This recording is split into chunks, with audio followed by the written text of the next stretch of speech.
Jam gadang dibangun pada tahun 1925 sampai tahun 1927 atas inisiatif Hendrik Roloff Rukmaker, Controller atau Sekretaris Kota Fort de Kock, sekarang Kota Bukit Tinggi, pada masa pemerintahan Hindia Belanda.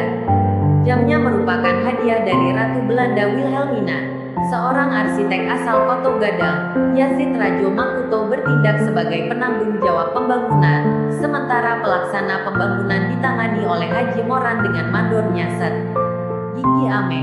Peletakan batu pertama pembangunan dilakukan oleh putra pertama Rukmaker yang pada saat itu masih berusia 6 tahun.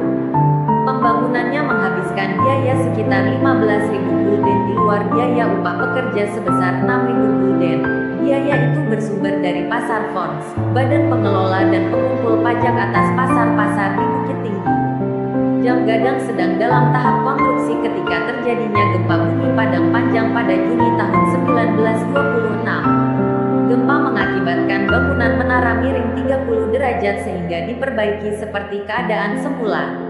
Pada Februari tahun 1927, Gubernur Jenderal Hindia Belanda Andries Cornelis de Graeff meninjau pembangunan jam gadang dalam kunjungannya ke Fort de Kock. Sejak didirikan, menara jam ini telah mengalami 3 kali perubahan pada bentuk atapnya.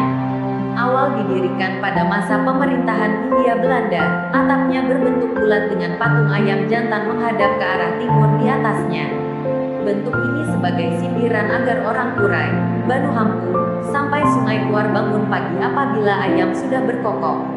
Pada masa pendudukan Jepang, bentuk atap diubah menyerupai kuil Shinto. Pada 1953, setelah Indonesia merdeka, atap pada jam gadang diubah menjadi bentuk gonjong atau atap pada rumah adat Minangkabau, rumah gadang.